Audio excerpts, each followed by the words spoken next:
Education policy 2020ରେ ଆସିଥିଲା। National education policy କିଏ ନେଇକି ଆସିଥିଲେ ନା କେ କସ୍ତୁରୀ ରଞ୍ଜନ। ସେ ଇସ୍ରୋର ଚେୟାରମ୍ୟାନ୍ ଥିଲେ। 2003 ମସିହାରେ ଇସ୍ରୋ ହେଲା ଫର୍ମ ହେଲା ଇଣ୍ଡିଆନ୍ ସ୍ପେସ୍ ରିସର୍ଚ୍ଚ ଅର୍ଗାନାଇଜେସନ।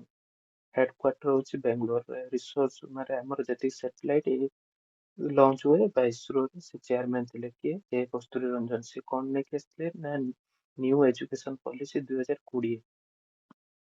ସେ କଣ ସିଷ୍ଟମ ନେଇକି ଆସିଥିଲେ ନା 5+3+3+4 ସିଷ୍ଟମ।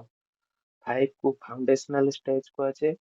ଫାଉଣ୍ଡେସନାଲ ଷ୍ଟେଜରେ ଅଙ୍ଗନବାଡିରେ ପିଲା 2 ବର୍ଷ ପଢିବେ ବା ଗୋଟେ ବର୍ଷ ବାଲ ବାଟିକା ପଢିବେ। ଅଙ୍ଗନବାଡିରେ 2 ବର୍ଷ, ଗୋଟେ ହେଲା ବାଲ ବାଟିକା ବା ତାକୁ ଶିଶୁ ବାଟିକା କହୁଛନ୍ତି। ଆଉ ପ୍ରଥମ ଦ୍ୱିତୀୟ ଏ ହେଲା 5 ବର୍ଷ, ତାକୁ ଫାଉଣ୍ଡେସନାଲ ଷ୍ଟେଜ କୁହାଯାଏ।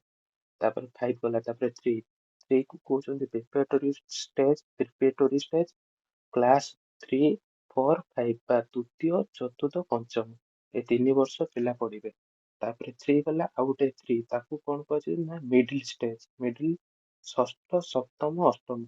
6, 7, 8 ଷଷ୍ଠ, ସପ୍ତମ, ଅଷ୍ଟମ ପିଲା 3 ବର୍ଷ ପଢିବ। ତାପରେ ଏଇ ଏଜରେ ତାକୁ ଭୋକେଶନାଲ ଏଜୁକେସନ ଶିଖାଯିବ। ତାପରେ 3 ଗଲା, 5 ଗଲା, 3 ଗଲା, 3 ଗଲା, ଆଉ ଗୋଟେ 4 ହେଲା ସେକେଣ୍ଡାରୀ। ତାକୁ ନବମ, ଦଶମ, ଏକାଦଶ, ଦ୍ୱାଦଶ ତାକୁ ସେକେଣ୍ଡାରୀ ଷ୍ଟେଜ କୁହାଯାଏ।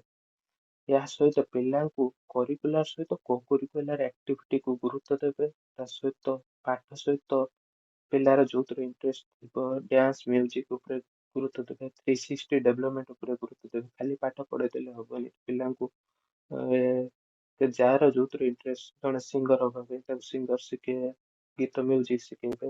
ଯାହାର ଡିବେଟ ଦେବାର ଇଣ୍ଟରେଷ୍ଟ ତାକୁ ଡିବେଟ ଶିଖେଇବେ। ଯାହାର ଆଥଲେଟିକ ହବାର ଇଣ୍ଟରେଷ୍ଟ ତାକୁ ଆଥଲେଟିକ ବିଷୟ ଶିଖେଇବେ।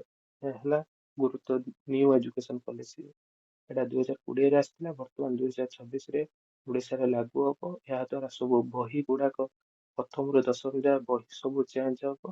ସେଥିପାଇଁ ସବୁ ସ୍କୁଲରେ ଟିଚର ମାନଙ୍କୁ ଟ୍ରେନିଂ ଦିଆଯିବ।